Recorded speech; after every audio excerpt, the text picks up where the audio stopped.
Okay, I think we're ready to start now.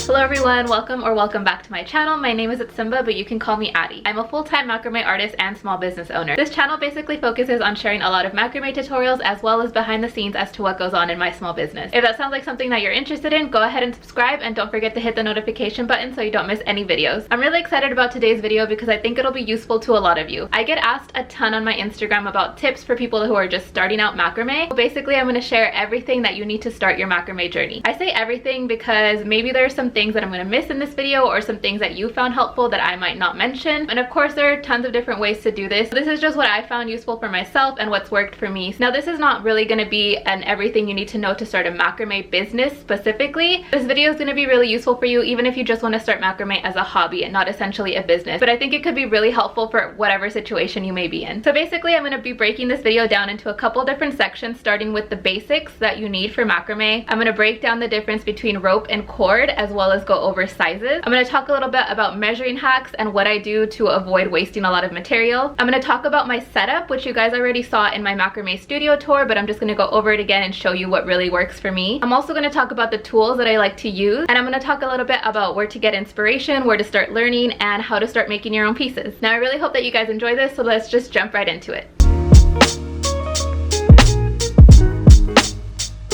So the basics are really just some sort of fiber material, which can be either rope or cord, whatever material you can get your hands on, whatever material you like, and then scissors. Honestly, that is all you really need to start macrame. That's just the basic things. You don't really need anything fancy, but if you want to continue doing macrame for a long time, I highly suggest S-hooks, a clothing rack, and whatever hardware you want to work on. So that's just the basics for macrame. I'm going to talk a little bit more about each of them and why I find them useful, but for now, that's your basic list, and that's pretty much everything that you need to just start macrame. Okay, so now that we've broken down the basics that you need to just start your macrame journey, let's talk about the difference between rope and cord. So let me just show you guys really quick what they look like. This is single strand cotton cord, and this is 3-strand twisted rope. Cord refers to single strand material. It's my personal favorite to use cord for wall hangings, keychains, macrame flowers, and just things that I like to give like a soft look to. Cord is also perfect for tassels. So if you want to add something like this, use cord because cord is so much easier to brush out. So let me break down the sizes really quick. This right here is 5mm cord. So I personally like to use 5mm for wall hangings, and then I like to use 3mm cord for like smaller things like accessories. If I'm making like earrings or keychains, that's typically what I'll use 3mm cord on. Okay, so now let's talk about rope really quickly. I love rope when I want to give something like a very structured look. So this piece is like a perfect example of the differences between the materials because you can kind of see the hardness, I guess, with the rope, and then a lot more softer material with the cord. This right here is 5mm cord, and that's my personal go-to for pretty much anything that I want to make with rope. For like plant hangers, dog leashes, maybe if you're making like a macrame swing or like a hammock, something that's a lot more like heavy duty, I would highly suggest using rope. If you are totally new to macrame, I highly suggest starting out with rope because it is a lot easier to like undo the knots. Since single strand cord is so much easier to brush out, if you have to go over and like undo the knots if you're just practicing, the strands will kind of start to come apart, which is fine if that's the look that you're going for. But if you just want to practice and like start making knots and like tying things over and over, and if you're not really sure on like a pattern that you want to do, I highly suggest rope. It's a lot more forgiving and it's harder to brush out rope. So maybe if you're like newer to macrame, just start off with this and find a couple of projects with rope. So that is the basic difference between rope and cord. Cord is just single strand and a lot easier to brush out. It looks a lot softer and it feels a lot softer on your fingers, in my opinion. Rope is twisted 3-strand material, and in my opinion, it's a lot better to use that for more like heavy duty projects like plant hangers, dog leashes, and things like that. It's also a lot harder to brush out, but when you untwist it, it gives like a really cool effect that cord couldn't do. So I don't know if you guys can tell at the bottom of this wall hanging, this is what rope looks like when it's untwisted. It kind of gives like a really cool wavy effect as opposed to how the tassels just look like very fluffy and brushed out. So it really just depends on the look that you're going for, but that's the basic difference between them. And let me just remind you guys that there is no right or wrong way to create your items. It really all just depends on preference, what materials you have on hand, and whatever look that you are going for. I highly suggest working with multiple different types of material until you find what works for your style, your preference, what textures you like. It's really all up to you and what you want to create. I know this is gonna sound really obvious, but when I was first starting out macrame, I just didn't know like the best way to even measure things out.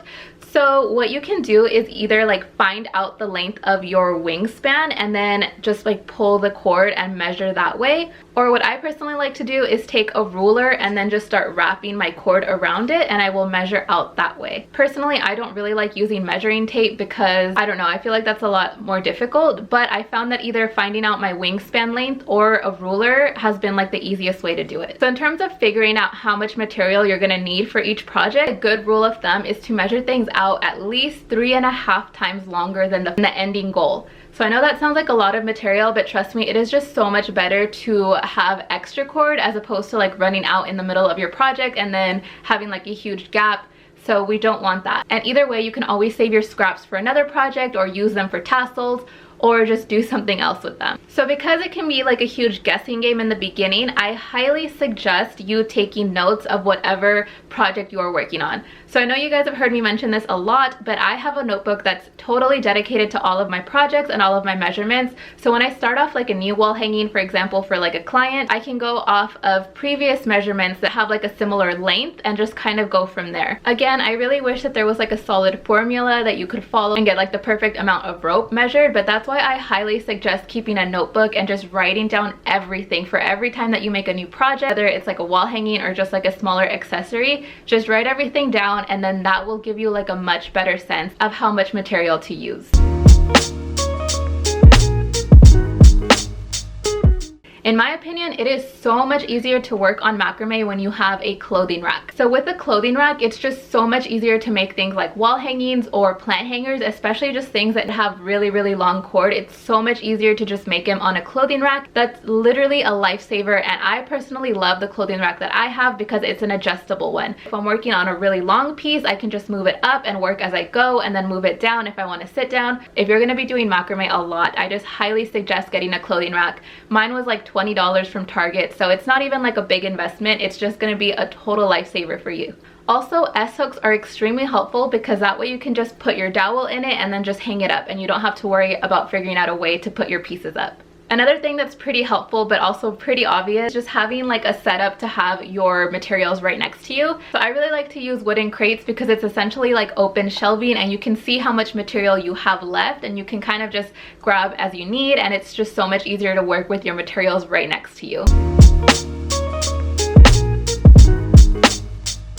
Okay, now let's talk a little bit about the tools that you're gonna need for macrame. The only thing you really need for macrame is a pair of really sharp scissors. So these are my personal favorite. They are the Living Go brand, and I got them on Amazon, so I'll put the link below, but they're super sharp and really useful for when I wanna make like specific like V-shaped cuts, or for when I need to, I should probably stop swinging those around. They're really useful for when I need to make like solid like V-shaped cut, or when I need to cut fringe off of a keychain. They're super useful for that.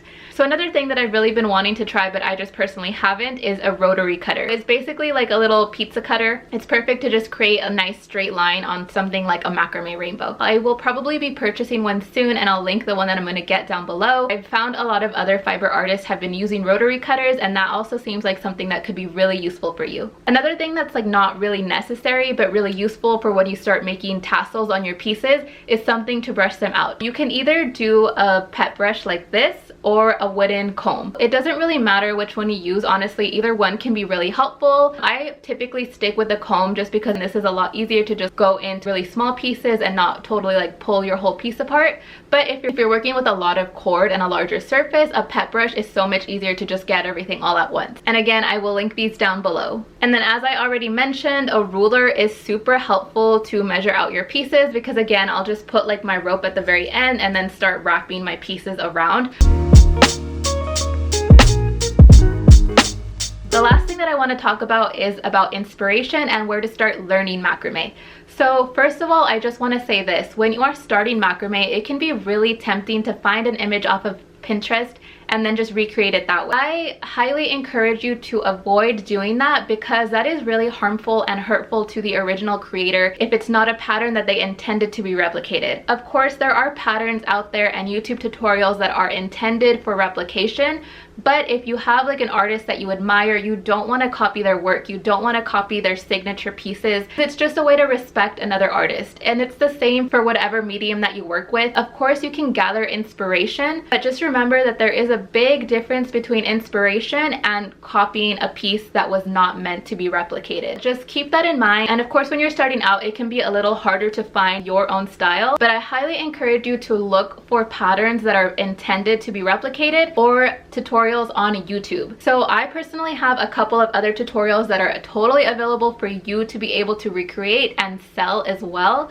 But the pieces that I have made for like my custom clients are not to be replicated. And that goes for any macrame artist. There are tons of other artists who work the same way too. They have their signature pieces and then patterns that they put available for other people to learn from. So that brings me to where to get inspiration from. Of course, you can get inspiration from Pinterest, Instagram. You can look on YouTube and just find an abundance of designs and patterns. And when you're gathering inspiration, you don't really want to copy someone's work, but you can of course go by the shapes that you really like. If you like longer, more like geometric pieces, or if you like pieces that are caved in, if you happen to like a certain knot, you can start to incorporate a lot of that into your work. If you like how someone incorporates a lot of color into their work, that is inspiration right there. You are more than welcome to take that kind of inspiration for yourself. But again, do not copy someone's pattern that was not intended to be copied. So with Reels on Instagram and TikToks being super popular, it can be so easy to find basic knot tutorials on social media. So I have a couple of Reels up that just show you a little bit of basic knots, and you can definitely learn that way too. My go-to for learning how to do macrame was YouTube tutorials. I will link below a couple of channels that I found extremely useful, but basically once you learn the main knots, like for example, a lark's head knot, a square knot, and a double half hitch knot are basically all you need to really start incorporating a ton of different patterns and start doing your own pieces. I highly suggest browsing through YouTube and just looking up a whole bunch of different tutorials on here. And again, don't forget to check out my macrame tutorials playlist because I have a couple of different wall hangings and plant hangers that you can recreate for yourself. Another really awesome way to learn macrame is to join a workshop. So I highly encourage you, if you're more of a hands-on learner, attend a workshop. They're honestly so much fun, and I used to teach them before COVID hit. I haven't done it in a while, but honestly, the joy that people get from learning something new like in person is just really awesome to see.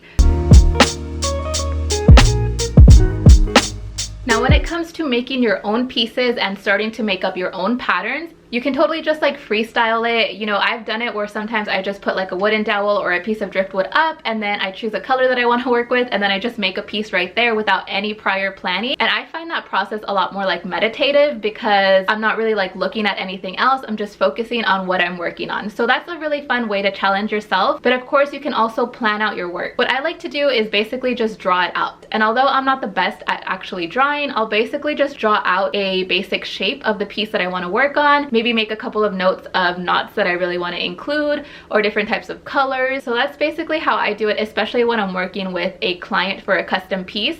I'll kind of sketch something out and then show it to them just so they like the general idea and the general shape of it. Okay, so I really hope that you guys found this information useful. Again, there is not really a right or wrong way to start macrame. All you really need is just some sort of fiber material and a pair of scissors, and then that's it. You can prompt yourself up like maybe behind a chair or on your desk if you just tape down the strands that you're working on. It can be super simple, but if you're gonna make macrame a really big constant part of your life, I highly suggest investing into things like a clothing rack, S-hooks, and different materials so you can experiment with different things and just find things that really suit the style that you're going for.